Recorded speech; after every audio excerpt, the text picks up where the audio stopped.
Hi everyone. Uh, how's it going? I just wanted to talk to you guys today. Got meditation music on in the background. This is actually take two of this live. Um, I just wanted to go over it again. So I left a Facebook status. It was public, so everybody can view it. I left a Facebook status asking both perps and people of privileged demographics. I asked them all, how miserable do we have to be for you to be happy? I asked that question. I posed that question. And then I explained that, it doesn't matter how much brutality or oppression we seem to go through. It just doesn't satisfy. It just doesn't satisfy people with privilege.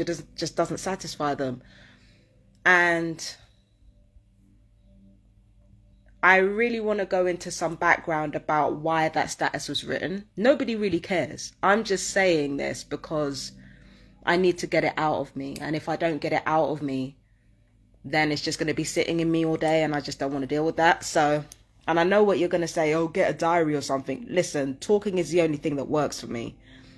And at least if I talk, if I say something, then there's bound to be somebody who comes across this video and going to be like, you know what, I feel the same way. So people won't feel alone. That's one of the reasons why my selfishness in this case might be a good thing, because then somebody might come along and watch this video and be like, I felt the same way. I completely agree. So that's why I'm doing it on video and in public rather than just writing a diary, right? So the reason why I wrote that status to perps and privileged people, how miserable do we have to be before you're happy, is because I saw an article from the New York Times about black folk that had moved to Africa, and they were happier there. They were talking about how much happier they were. There's somebody who moved from New York. I can't remember where the other ones moved from. I think somebody moved from LA and they moved to specific African countries. And they said that just through the experience of being surrounded by mostly black people, it put them in a completely different space, because their blackness isn't a big deal over there. Like, it's Africa. Like, the majority of people are black over there.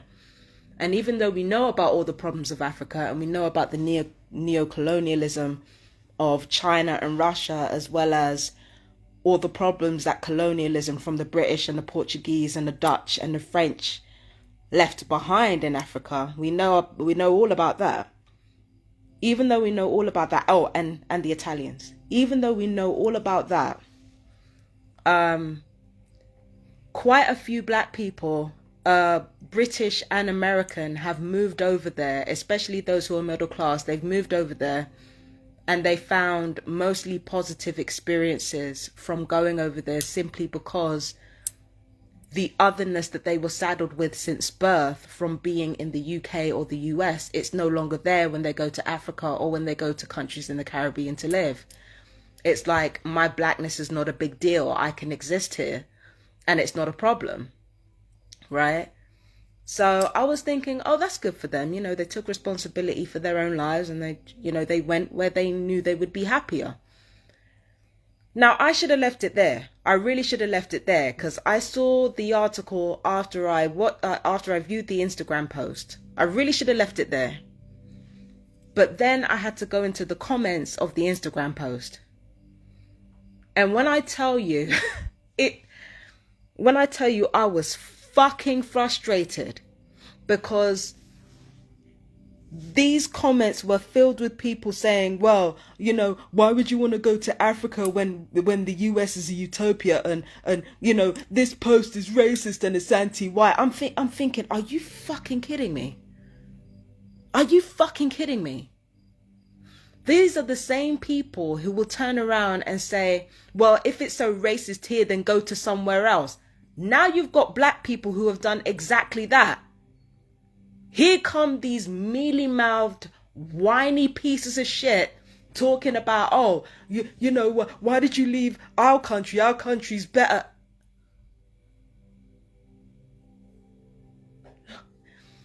Let me tell you guys something, right? There's something in the US called the Great Migration, okay? And the Great Migration, to my knowledge, but you know, if you live in the US, please correct me if I'm wrong. The Great Migration was when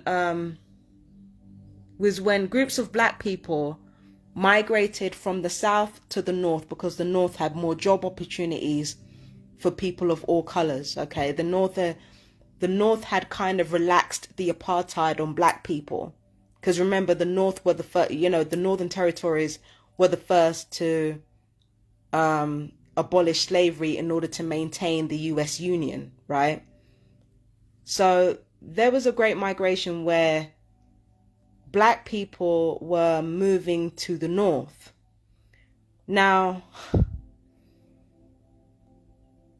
during that time, there were white people killing black people who were Garveyist, that means separatists for black people.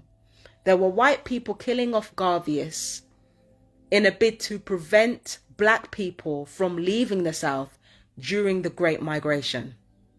So whilst black people were here, we were told in no uncertain terms that our lives were worth nothing, that we weren't wanted, that we weren't needed, that they didn't want us here, especially when slavery ended. And they could no longer use us for free labor. We were told in no uncertain terms that our presence was not wanted. And yet, when the Great Migration happened, we had black Garveyists killed by white people. When black people separated and created their own neighborhoods, their own communities, their own economy, as is the case with Tulsa in Oklahoma, those were burned down. So they didn't want blacks integrating with them, but they didn't want blacks separating from them either. It's just like I said before, when you are a marginalized person, it doesn't matter if you integrate or segregate. If it benefits you, that is what the people in power do not want. And history proves that. Okay?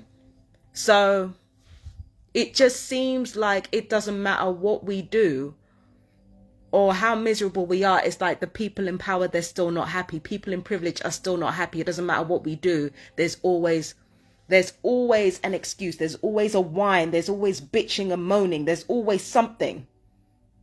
We are the ones being painted as perpetual victims. And yet every single effort we make to take control over our lives, to take responsibility for our lives, in spite of what's being done to us, there's always bitching and moaning. There's always complaining. There's even violence. There's even violence. The same people complaining about these black people moving to Africa from the US, and there are some who have moved from the UK as well.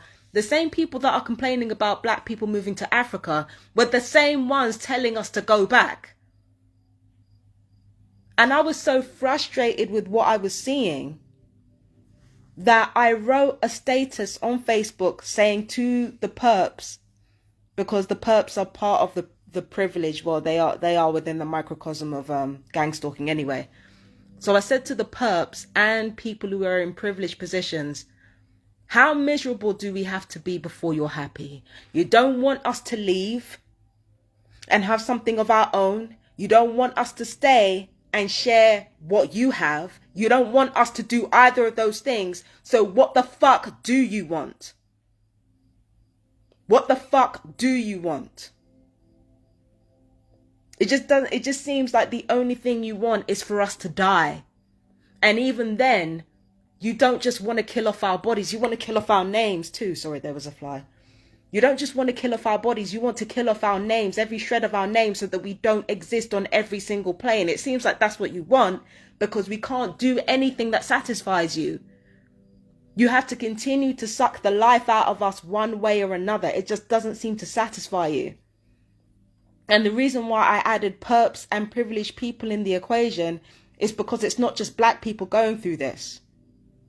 It's also indigenous people. It's also women. It's also queer people. It's basically anybody who doesn't fit in within a white supremacist framework that is going through this shit. It doesn't matter what we do for ourselves. We create things for ourselves. We can't hang on to it. We can't benefit from it. We don't create anything for ourselves. We're accused of resting on our laurels. We go out and commit crimes and don't do anything with our lives. We're being told that we're ruining society. But when we do something with our lives, it causes everybody else to complain about what they're not getting. Like I said on Facebook.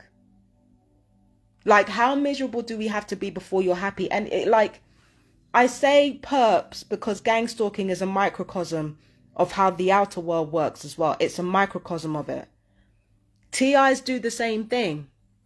We go through torture. We go through pain. When we talk about our pain, we're called crazy. We're called this. We're called that. We're called the other. When we don't complain about our pain, when we ignore our detractors, when we get on with our lives, we are needled constantly until there's a response gotten out of us. So we can't stay silent and we can't talk. When we want to actually go somewhere where it will be more beneficial to us and beneficial to our lifestyle, there are all kinds of obstacles in the way. And yet when we want to stay somewhere, there are all kinds of obstacles in the way. In some TIs cases, right, and this is true, when some TIs want to kill themselves, there have been occasions where they have successfully died only to be revived by medical staff. And yet when they try to live their lives peacefully, when they try to be healthy, when they try to do things for themselves that are productive with their physical health, with their mental health, they are debilitated and prevented from doing so at every single turn. So again, how miserable do we have to be for you to be happy? How miserable do we have to be for you to be happy? And then it occurred to me, as I was writing that Facebook status, look at the amount of brutality that Black and indigenous people have been through, that women have been through, that queer people have been through, that anyone who don't belong to the big three monotheistic religions have been through. Look at the amount of heartache that children have been through. Look at how much all of these demographics have been through already. And we still got people bitching and moaning. We still got people miserable. Even after all the pain that we've gone through, all of us are being genocided. All of us have been genocided and we're still being genocided now. That's not enough. That's not enough.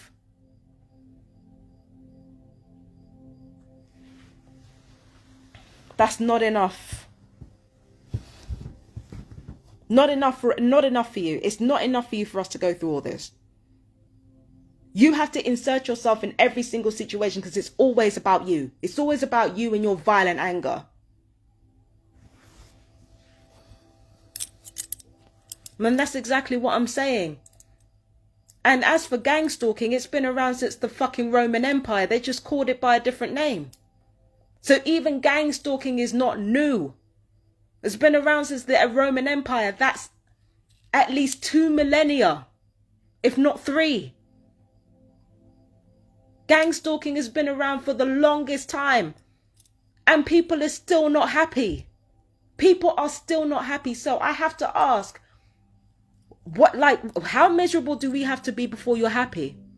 Or is it a case that it doesn't matter how miserable we are, it doesn't matter how much we're hurting, it doesn't matter how much we are killed, you will never be happy because you are not addressing the core issue of the situation, which is your unhappiness, which is the fact that you've built a foundation on your privilege, on hatred and lies, and now you feel like you can't get out of it, so you have to make it everybody else's problem.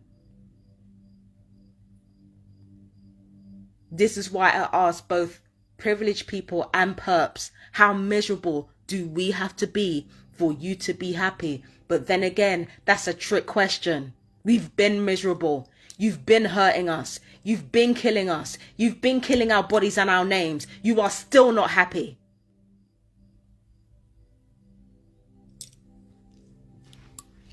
You've been doing that to us. You are still not happy. So it stands to reason that you better fucking do something about your unhappiness before you become an even bigger cancer on the world than you already are. And as for the people who belong to the marginalized groups, black folk, indigenous folk, women, queer people, children, and especially my targeted individuals, I have a message for you all. You might as well do what makes you happy. And I know it sounds vacuous, and I know I'm repeating myself, and I know that I'm vacuous and repeating. I know it's not vacuous, but I know that I'm repeating myself, and I know that it sounds trivial to say and love and lighty to say, but I'm talking reality here. I'm the kind of woman who has denied herself a lot of happiness to stop herself from attracting too much predatory behavior. And then on top of that, I did it to kind of mitigate emotionally how I would feel if I lost what made me miserable because of what the perps were taking from me, or what people who wanted to hurt me were taking from me. I used misery as a weapon, not against myself, but to protect myself. I used misery as a weapon. I used me not getting what I wanted as a weapon to protect myself. But now I'm realizing the irony of that is that I'm actually moving past the misery. I'm actually transcending it. And that's when the vultures are swooping. That's when the vultures have been swooping. Remember, my particular troubles as a TI in Brighton, in this flat, it started because I was laughing. It started because I was happy. It started because I was happy by myself, and people couldn't understand why. That's how all this started. That's how all this started.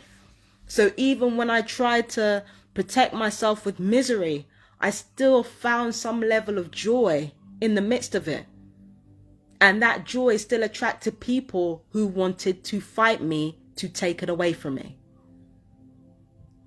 So my point is this. If you belong to a marginalized group, and if you are a targeted individual, just make yourself happy. There's no point. There's no point in denying yourself happiness. There's just absolutely no point. There's no point in keeping yourself miserable. There will be plenty of opportunities for the perps to make you miserable through electronic torture, through harassment, through bullshit. There will be plenty of opportunities for them to be miserable and for them to make you miserable, to make you hurt. There will be plenty of times where they will have the opportunity to humiliate you, to gaslight you, to trigger you, to torture you physically, emotionally, even sexually abuse you. There will be plenty of opportunities for them to abuse you, right? There will be plenty of opportunities for them to do that. So you might as well take every opportunity to build yourself up, to make yourself happy, to make yourself feel alive as a person.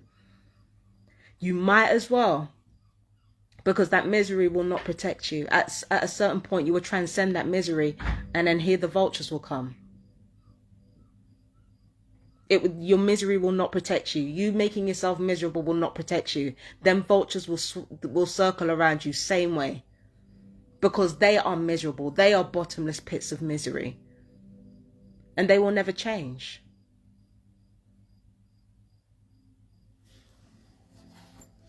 They are bottomless pits of misery, and they will never change. So why make yourself miserable for them? Why do it? Make yourself happy. Fuck it. You know what I mean? You might as well. And just like these black people, like moving to Africa, like moving to African countries and being like, you know what? I'm tired of this racist shit. Fuck this shit. I'm out. Like from time you're doing that for yourself, from time you're taking responsibility for your life and you're making yourself happy, like keep doing that. Keep doing that. And I don't care what position you're in. If you're marginalized in any way, make yourself happy. Fuck it. Because these people will try to cause you pain in every which way possible. They're still not fucking happy, and they never will be. And that's what happens when you build your legacy on hatred and lies. That's what happens when you build your privilege on hatred and lies. You're dead inside. You don't have to be like that. You don't have to be like that because the truth is on your side. You don't have to be like that. It does not have to be that way for you. You know, they will never be happy. It doesn't matter how miserable we are. We've been through the absolute wars. They still weren't happy. They still weren't happy. The only happiness they got was when they lied to themselves about what they were doing and why. That's the only happiness they could get. And how long do you think that lasts? Do you think it lasts forever? No, that's why they have to keep doing it.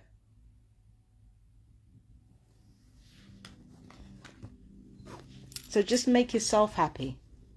Do what you love to do. Like, don't let misery be your life.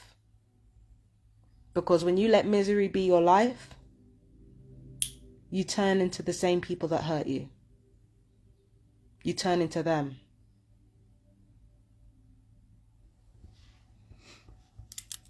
You know what I mean? I don't think I'm making much sense, but I always say that. I always say that, and then I look back at those videos and I think, oh.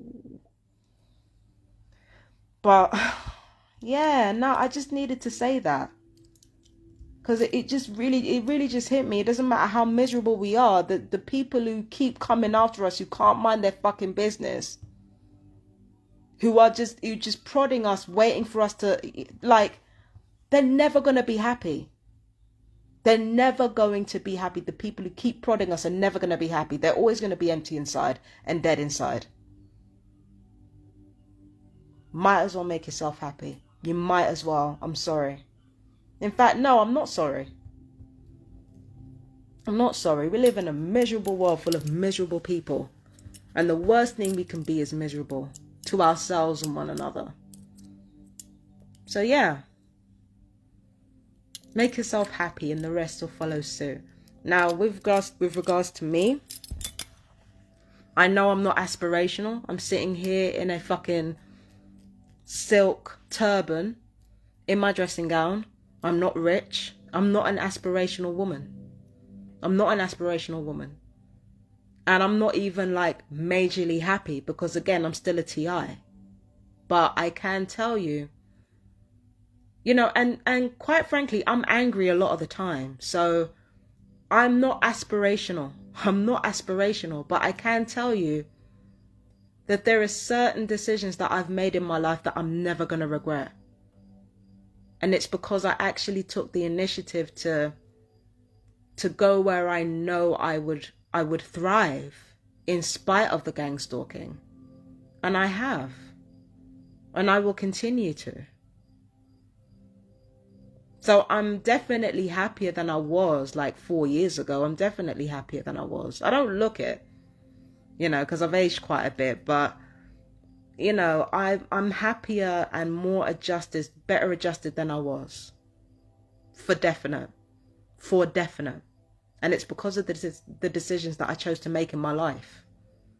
There are certain things that I chose to distance myself away from. And it's the best thing I could have done.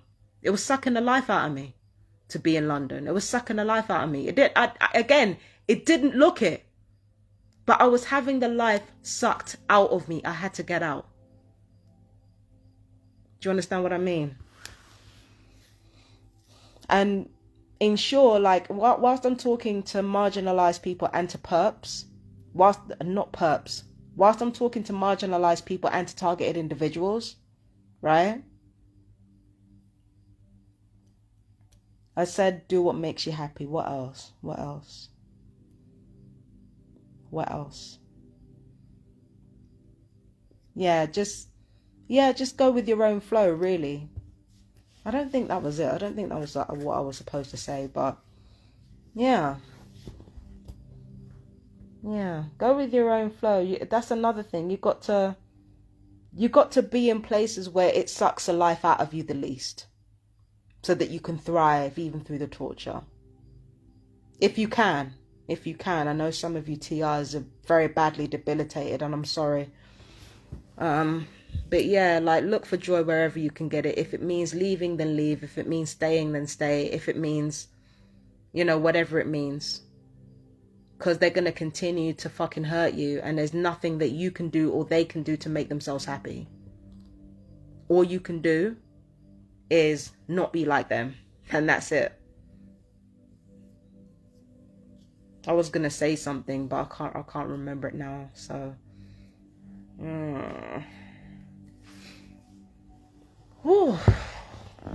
oh, you know, like I said before, I'm not aspirational, but I have done better as a result of taking more responsibility for my life.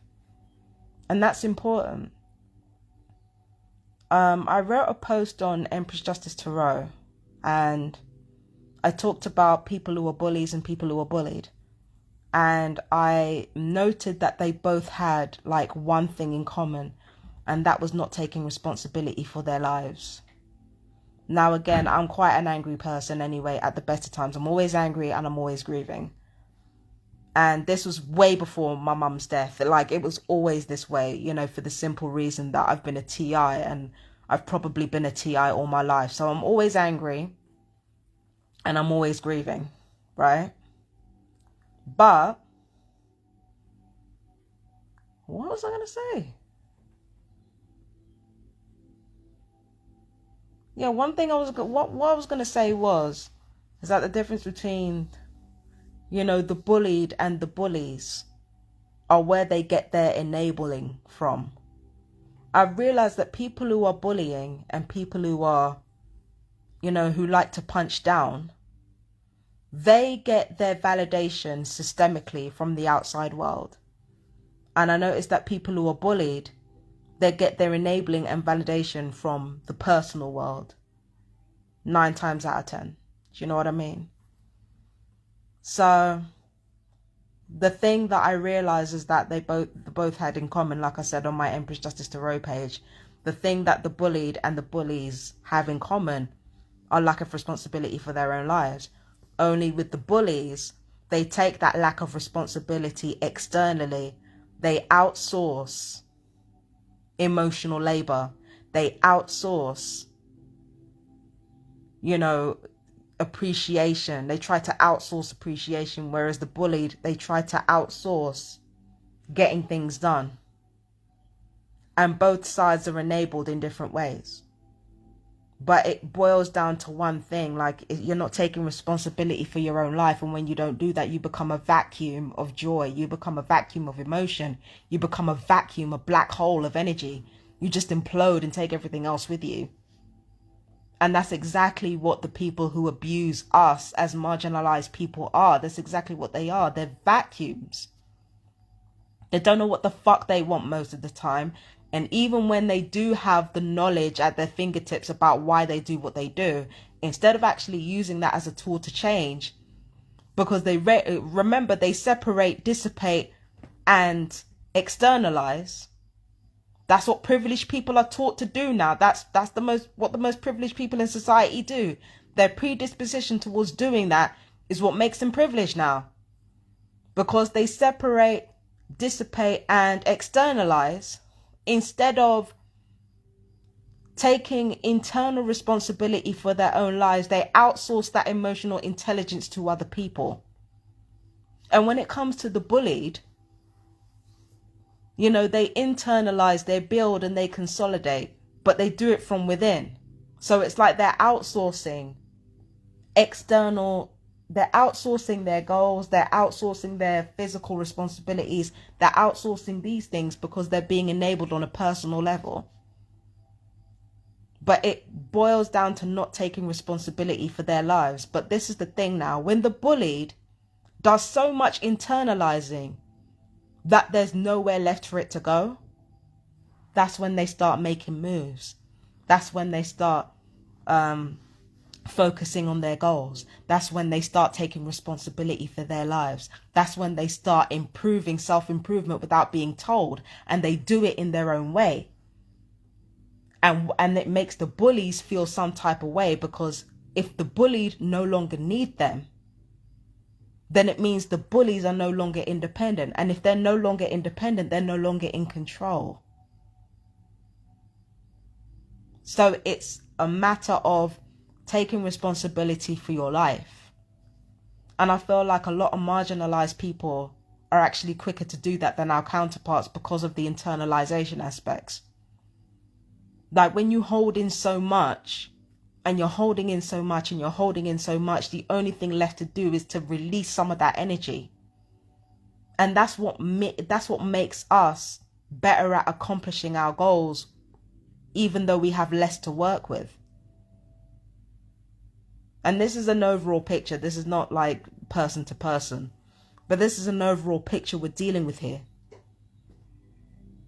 So it's like, you know, they do, you know, the marginalized, we do so much internalizing, we do so much consolidating, we do so much internal work that again, it just has to go somewhere. All that energy has to go somewhere. And it's only a matter of time before it goes towards your external goals. And it doesn't just happen over the course of one person's lifetime. It happens over the course of several generations as well. Do you understand what I mean? That energy has to have a place to go. But what happens is that it makes the bullies feel out of place. It makes the bullies feel like, well, you know, all this violence was working for me before, all this moaning, all this bitching, all this shit was working for me before. It's not working for me now. I don't know what to do. And they keep externalizing the energy. They keep externalizing the energy and running it into the ground. And what happens when you've got an unstoppable force, which is the bullies, and an immovable object, which are the bullied? The immovable object has moved. So it leaves the unstoppable force to become more violent and more desperate until it obliterates. So what worries me is that as marginalized people find their power and marginalized people find what we are meant to do in this life, it makes me worry that the privileged are going to increase the violence. And they've already been doing that, actually. It makes me worry that they're going to be increasing the violence. Because again, they're doing no self-reflection. They're not reflecting on anything. They're not doing their healing journey. Like, they're not doing the work. There are people from privileged demographics doing the work, but there's not enough of them doing the work. So it's just going to be like a barrage of violence coming in the direction of people who were previously consolidating and internalizing. But again, even in the face of that, you might as well make yourself happy, because again, it doesn't matter how miserable you are, it's never going to satisfy the people that are bullying you. It's never going to satisfy them. It's never going to satisfy them. Like, it's just going to be an ongoing thing. You might as well make yourself happy.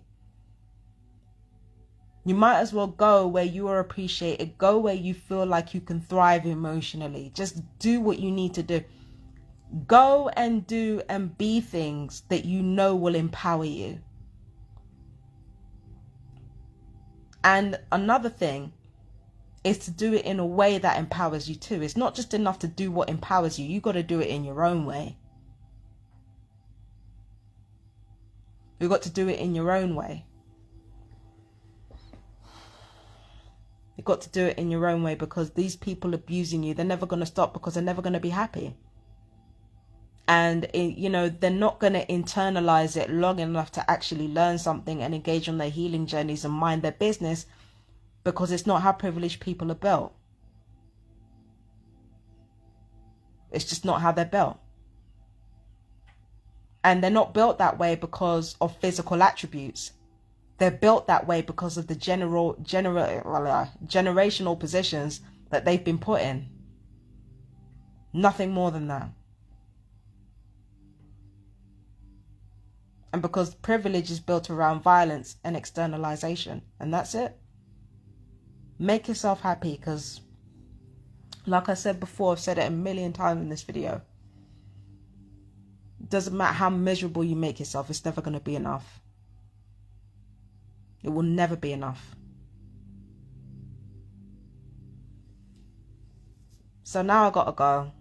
I'll leave the link for the New York Times in the description on YouTube, and maybe on here as well. But yeah, I gotta go. I just had to get that out of me. But anyway, I love you guys so much. Peace and blessings. Bye bye.